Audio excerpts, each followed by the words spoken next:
Selamat datang kembali di Kura Tegal. Nah, teman-teman, kita hari ini akan membahas bagaimana kita memiliki spesies kura darat atau jenis kura-kura darat yang berbeda-beda. Nah, kita akan bahas ya, teman-teman. Bagus nggak kandangnya dicampur atau dipisah? Lebih baiknya gimana sih? Kita akan bahas semua. Oke, teman-teman, ikutin terus ya.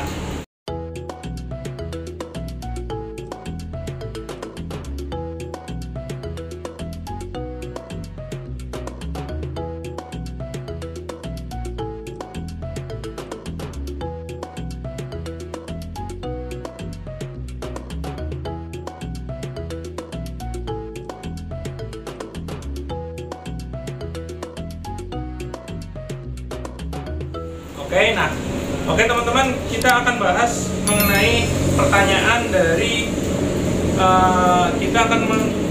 dari para subscriber ya teman-teman ya.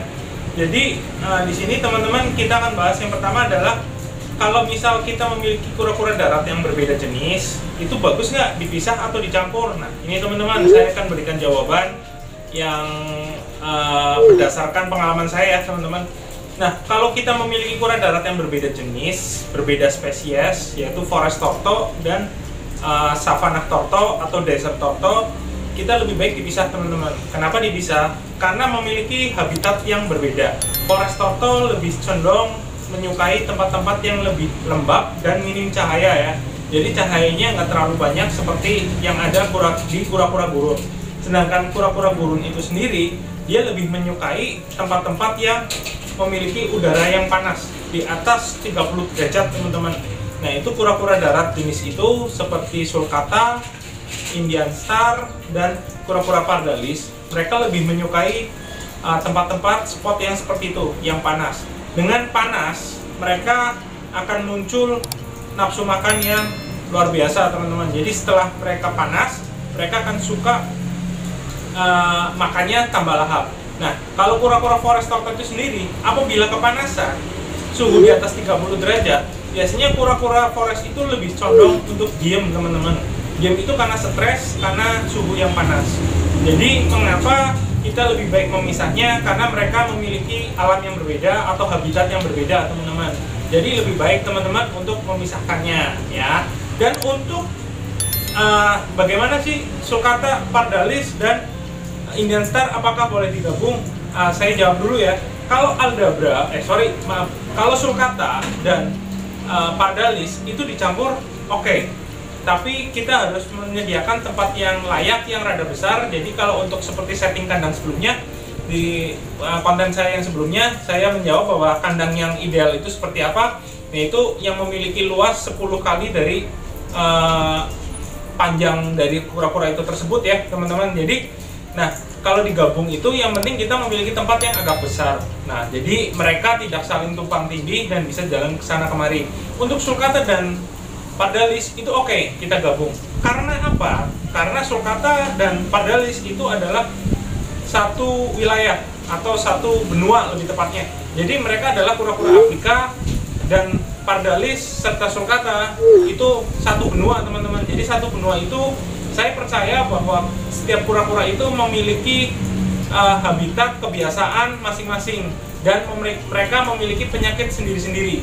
Contoh, untuk di daerah sulcata, untuk daerah Afrika, sulcata yang panas tersebut, itu biasanya mereka menyimpan bakterinya sendiri yang bisa beradaptasi dengan tubuh sulcata itu. Jadi sulcata itu tidak apa-apa dengan bakteri yang ada di tubuhnya mereka sendiri. Mereka kuat, teman-teman.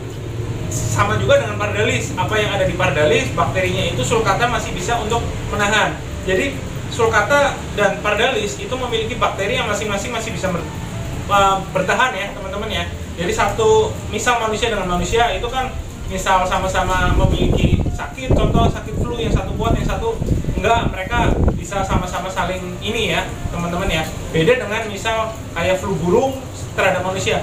Di burung, mereka kuat teman-teman. Burung itu tidak akan flu kalau misal kena flu burung. Tapi kalau untuk manusia, itu beda lagi. Jadi menghinggapi manusia itu, manusia tidak kuat ya teman-teman. Jadi bisa terkena flu burung. Nah itu teman-teman. Jadi jawabannya adalah kita pisahin aja.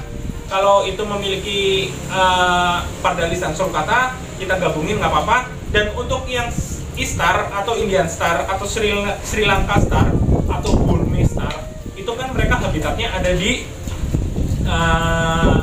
Asia ya, lebih tepatnya Sri Lanka itu ada di Sri Lanka dan Indian Star ada di India, habitatnya di sekitar daerah India, Pakistan, Sri Lanka. Nah, mereka hidup di daerah tersebut.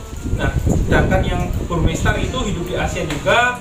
Mereka beda dengan kura-kura Afrika, walaupun sama spesiesnya, sama jenisnya, mereka kura-kura gurun, tapi mereka memiliki habitat yang berbeda. Jadi setiap benua itu kan memiliki bakteri yang berbeda-beda. Nah, karena alasan itu kita lebih baik untuk memisahkannya ya teman-teman. Sulcata pardalis digabung boleh, tapi yang penting tempatnya luas ya teman-teman. Nah, untuk Indian Star sendiri lebih baik kita pisah. Jadi Indian Star kita boleh gabung Indian Star, Sri Lanka Star, dan Burmese Star boleh digabung teman-teman. Itu kan tiga spesies yang sama tapi memiliki nama yang berbeda-beda, tapi jenisnya sama ya teman-teman. Itu boleh digabung ya teman-teman. Oke, kita akan bahas mengenai pertanyaan-pertanyaan dari para subscriber yang kemarin kita belum bisa jawab satu persatu, walaupun saya bisa jawabnya, tapi singkat-singkat kita akan bahas di sini lebih lengkap ya teman-teman. Oke. Pertanyaan yang pertama adalah dari Willy HHH. Baby Aldabra juga pakai lampu kak. Nah, untuk Baby Aldabra sendiri sebenarnya itu masih menjadi sebuah perdebatan ya. Lebih baik sih bukan kita anggap perdebatan, tapi lebih banyak pendapat ya. Jadi untuk Baby Aldabra sendiri itu banyak, ada rata-rata yang masih memberikan lampu, dan yang kedua katanya Aldabra itu nggak butuh lampu. Dan untuk saya sendiri, saya jawab ya teman-teman, kalau saya Baby Aldabra itu saya menggunakan lampu teman-teman. Jadi lampu itu kita nyalain di sore hari sampai pagi hari teman-teman. Tapi kita tempatnya itu kan luas, jadi kita lampu itu misal tempat segini kita taruh di sini lampunya. Jadi spotnya yang kena panas hanya di sini, terus yang tempat sini adem. Jadi apabila Aldabra ingin mencari suhu yang hangat, mereka bisa ke sini. Karena Aldabra itu sendiri sebenarnya jenisnya itu kura-kura forest juga, jadi tidak terlalu menyukai hawa panas, tapi tetap aja ya teman-teman, mereka tetap jenis reptil. Reptil itu butuh cahaya UVA itu untuk mencerna, memproses makanannya itu sendiri. Oke, kalau saya sendiri pakai ya teman-teman, saya jawab. Oke, terus yang kedua adalah dari Vatican Pink. Kalau pakai Vaseline bisa nggak om pelembabnya? Nah, untuk pakai Vaseline sendiri itu kita nggak menyarankan, tapi bisa-bisa aja. Jadi Vaseline itu yang jenisnya yang untuk pelembab itu ya, bukan hand body ya teman-teman, tapi Vaseline yang pelembab itu apa namanya? Vaseline apa ya? Petroleum. Ya betul, petroleum gel. Nah itu yang Vaseline petroleum gel itu boleh digunakan di karapasnya, tapi tipis-tipis aja ya teman-teman. Nah tipis-tipis itu kita bisa campurin air sedikit, jadi agak encer, nggak terlalu kental ya. Itu boleh aja teman-teman. Kenapa nggak boleh tebal-tebal? Tebal-tebal itu takut kalau ada kotoran, ada debu, ada pupnya teman yang lain itu nempel, mereka akan nempel terus di karapas, jadi akan menimbulkan jamur malah teman-teman. Dan yang kedua adalah mengurangi penyerapan dari sinar UVA, UVB dari matahari. Jadi karena terlalu tebal, jadi karapasnya itu kena sinar matahari, tapi nggak menyerap ke dalam, kena di luarnya aja, jadi panasnya nggak keserap ya teman-teman. Oke, itu sih teman-teman. Terus yang ketiga ini dari Harris Javas ya teman-teman. Dari Harris Javas, ini benar GTF bisa pengaruh ke snow. Oke, untuk masalah snow itu adalah genetik ya teman-teman. Saya akan bahas mengenai snow, kita flashback dari pardalis yang konten pardalis sebelumnya. Oke, untuk yang snow sendiri, apabila teman-teman ingin membelinya, biasanya langsung ke seller yang bisa mempunyai reputasi yang bagus ya teman-teman, yang bisa dipercaya. Biasanya karena snow itu adalah 70% adalah genetik dan 30% adalah pakan. Nah, teman-teman nanya aja indukannya itu snow atau tidak. Biasanya kalau sellernya membelikan label snow, biasanya dari kecil aja udah kelihatan bakatnya snow ya teman-teman. Apabila pardalis teman-teman itu belum ada bakat snow, itu bisa teman-teman, itu bisa kita merawatnya dengan pakan yang kebanyakan adalah protein ya teman-teman, yang ada di dalam pelet ya teman-teman. Jadi full GTF itu istilahnya. Jadi makanan sehari-harinya itu full pelet. Nah itu sayurnya itu sedikit aja, sisanya itu pelet. Dan yang kedua itu adalah cara ini ya teman-teman ya, habitatnya ya. Jadi teman-teman, maaf, bukan habitat sih, jadi penjemuran itu sebenarnya. Jadi kalau dijemur kan kita biasanya agak lama, kita rawat outdoor. Nah kalau teman-teman ingin snow, itu jemur cukup 15 menit, habis itu masukin ke dalam full lampu. Jadi istilahnya minim terkena sinar matahari, tapi tetap kena sinar matahari, tapi sedikit-sedikit aja teman-teman. Nah itu sih teman-teman. Jadi kuncinya yang pertama adalah full pakan yang mengandung banyak protein, dan yang kedua adalah kita merawatnya itu di dalam ruangan aja, indoor. Istilahnya itu indoor ya teman-teman. Perawatannya jangan outdoor, tapi indoor aja. Oke teman-teman. Pertanyaan selanjutnya mengenai jambu klutuk ya teman-teman. Jadi di hotel jambu klutuk yang di konten saya sebelumnya, Villa Resto di jambu klutuk itu, ada yang nanya dari Aulia Yunata, berapa bang sekamar? Nah untuk harga satu kamarnya itu macam-macam ya teman-teman. Kemarin saya sendiri, saya menyewa itu satu villa, ada dua kamar tidur atau 2 ruangan untuk tidur. Nah itu saya sekitar 2 juta lebih teman-teman. Untuk lebih tepatnya teman-teman langsung aja kontak di manajemen dari Villa Jambu Klutuk itu sendiri ya. Barangkali sekarang harganya beda. Cuma untuk kemarin saya mendapatkan rent harga sekitar 2.500.000-an teman-teman. Nah teman-teman ingin lebih lengkapnya tanya aja. Terus teman-teman juga menyebutkan dari informasi dari Pura Tegal teman-teman. Nanti teman-teman akan mendapat special price, akan mendapatkan diskon. Nah ya, teman-teman langsung telepon aja ke Jambu Klutuk. Nah, ngomong aja dari Pura Tegal gitu, dari YouTube Pura Tegal. Nanti teman-teman akan mendapat harga yang spesial. Oke? Nah, pertanyaan selanjutnya dari Revangga Aska. Revangga Aska itu menanyakan, lampunya harus menyala terus 24 jam bang. Nah ini adalah pertanyaan perawatan kura-kura saat musim hujan. Untuk saat musim hujan sendiri, ya memang itu kan kondisi khusus ya teman-teman. Apabila hujan dari pagi sampai sore, ya mau nggak mau kita harus menggunakan lampu terus-menerus selama 24 jam teman-teman. Paling kalau misal mendung dari pagi sampai sore, nggak ada matahari, kita nyalain sampai sore. Nah kita istirahatin biasanya jam 3 sore sampai jam 6, itu kan suhu lagi panas-panasnya, walaupun nggak ada matahari tapi suhunya hangat. Nah itu teman-teman kita nggak usah menggunakan lampu, kita matiin dulu, terus malam hari baru kita nyalain lagi. Gitu aja sih teman-teman. Jadi bukan 24 jam ya, lebih tepatnya mungkin sekitar 16 jam. 16 jam cukup sih teman-teman. Nah ini dari Teh Rahmatullah. Teh Rahmatullah itu menanyakan spek untuk imbus ukuran 1 cc, tapi kok bilang imbusnya 10 cc. Nah itu maaf saya teman-teman, saya ada kesalahan penyebutan ya teman-teman.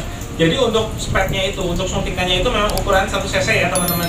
Jadi untuk pemberian imbus itu sekitar 0,1 cc atau 10 apa ya namanya ukurannya teman-teman. Pokoknya ada ukuran 1 sampai 10. Nah teman-teman masukin di 10-nya aja. Dari spek yang kecil 1 cc, teman-teman masukin yang 10-nya aja, 0,1 cc istilahnya sih. Oke, pertanyaan selanjutnya dari Gas Nano ya teman-teman. Aduh pas banget, saya baru beli Hermani, pagi masih baik, terus siang dibawa pulang ke rumah, tapi ternyata lampu UVB atau UVA-nya nggak diantar.